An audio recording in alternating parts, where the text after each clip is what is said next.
Today's next topic is temperature stresses.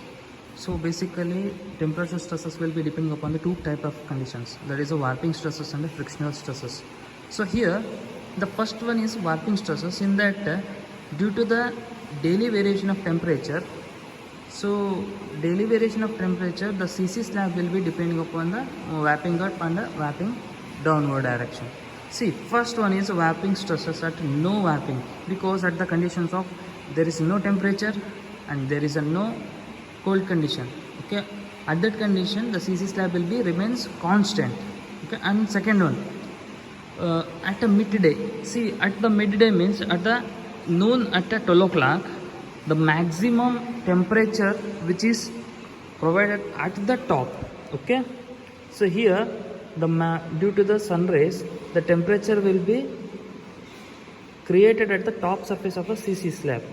So that's why at the edge will be warping downward direction. So and at the bottom layer the temperature will be very low as compared to the upward direction. So that's why the warping stresses will be downward direction.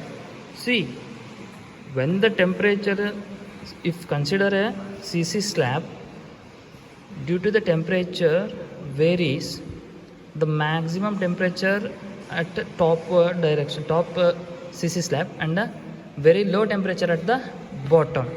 Okay, is a top. So at a day condition, so when it comes at a night condition, okay, night condition, so the at the night condition, the cold air will be provided, or the cold air will be heated by the top surface of a CC slab, and due to the cold temperature the heating temperature will be goes on decreases. So the minimum temperature is at the top and maximum heat temperature at the bottom at a night condition. Okay, so now, so at that midday means at a 12 noon, the temperature will be maximum at the top and minimum at the bottom. So that's why the temperature is a top. Okay, the heating condition will be top surface of the CC slab. That's why at the edge of the slab will be warping downward direction. So in a third condition, the warping upward direction. See, at the night condition, due to the cold air condition, the top surface of a CC slab will be very low temperature as compared to the bottom surface of a CC slab. So that's why the warping upward direction will be takes place. Temperature will be maximum at the bottom and minimum at the top surface. Okay, this is the warping stresses. To calculate the warping stresses, we have some of the formulas, that is for theoretical conditions. So the interior region is STI, that means the stress at the interior region, ET divided by 2 into Cx plus mu Cy divided by 1 minus mu square. Here E is the modulus of elasticity and small e is the thermal coefficient of a corner, okay, per degree Celsius. So E is the thermal coefficient of a concrete per degree Celsius, and T is the temperature difference between the, okay, temperature stress between the top and the bottom. So that is called a small t divided by 2 into Cx plus mu Cy divided by 1 minus mu square. So obviously we have know that mu is the Poisson's ratio.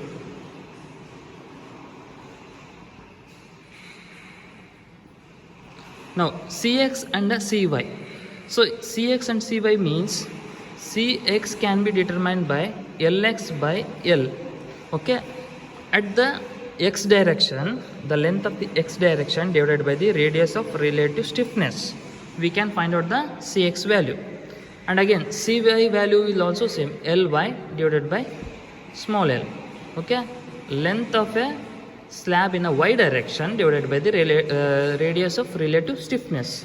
So through that we can find out, and the value of Cx and Cy can also be find out with the help of a chart. I'll show that chart later. So next one is at the edge region. Okay, at that edge region, okay, STE means stress at the edge condition, EET divided by 2 into Cx and Cy. Okay, so these are the two formulas which can be used to find out the stress at both the direction, that is x direction and y direction. Whichever the stresses will be maximum, that will be considered. Okay, Cx, if the x direction the value of stress will be maximum, by comparing the both, the value of x direction will be takes place. Okay, and next one is at the corner region.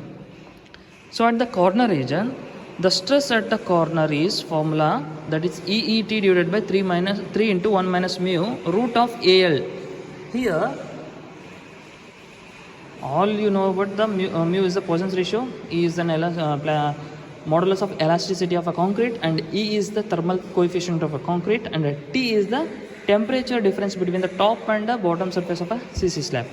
Here A is the radius of load distribution. Okay, L is the length of the CC slab. So by using all these formulas, we can find out the stress at interior, edge and the corner. Okay, these are the formulas for the warping stresses. Okay, warping stresses. Now about the frictional. Okay, so frictional means the seasonal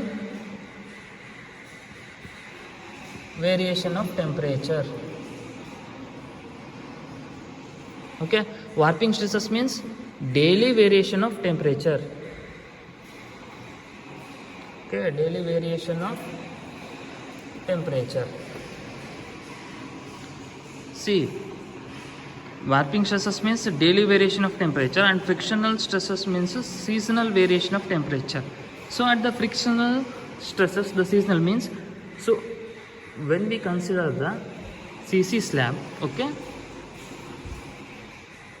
so we have a CC slab, in between that we are making some of the crack, or by cutting the, or by dividing the slabs into number of pieces, because of due to the temperature variation, the expansion and the contraction of a CC slab will be takes place. So that's why in between the cracks we are filling the with the bituminous material, or earlier condition we are inserting the thermocol. Okay, due to the variation of temperature, okay, expansion and contraction will be take place. So at that condition, the cracks will may be developed in the CC slab. To avoid the crack, we are filling the space between the two CC slab with the help of a bituminous or a thermocol. So here at this condition, frictional stresses will be occurs due to the seasonal variation. At the summer condition, okay, CC slab will be takes place of expansion. Okay, at winter, the CC slab will be takes place of the expansion. Now you can see here.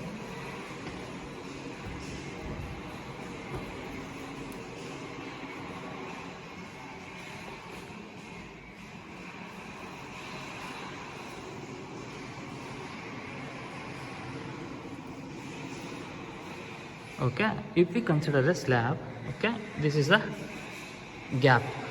Okay, this is the gap. These are the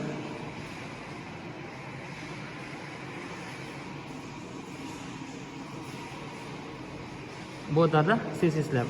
See, when the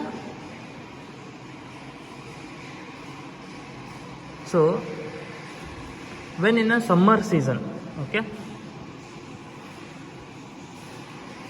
when in a summer season, the CC slab takes place of expansion. Okay, in winter season, it takes off a contraction. So due to the summer season, the expansion of a CC slab will be takes place. So along with the expansion of a CC slab, okay, here below is subgrade is there. So at that condition, due to the expansion of a CC pavement, along with the compaction is also takes place, and the maximum stress will be developed between the subgrade and the CC slab. So these are the frictional stresses. So in the winter season, the contraction will be takes place in the winter season. Okay, contraction will be takes place. So at that condition, if we consider as an length of the CC slab will be, for example, 2 meter. Okay, when it comes to a winter season, it may be changes of decreasing the length, for example 1.9 meter, so that will be takes place. Okay, so that is called a frictional stresses. So we have a formula for the frictional stresses.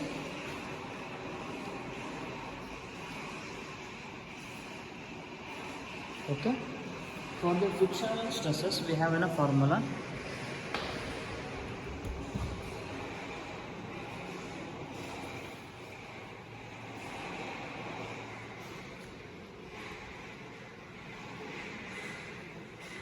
Frictional stresses WLF divided by 2 into 10 raised to 4. Okay, these are the frictional stresses formula. So here SF is the stress developed due to the friction in terms of kg per centimeter square. Kg per centimeter square. Okay, kg per centimeter square. And now W is the density of a concrete. Okay, this is W is equal to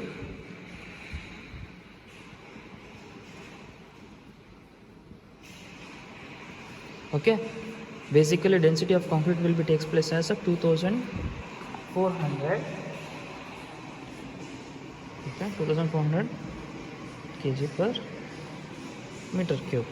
Okay, W is the density of a concrete and F is the coefficient of subgrade resistance. Okay, F is the coefficient of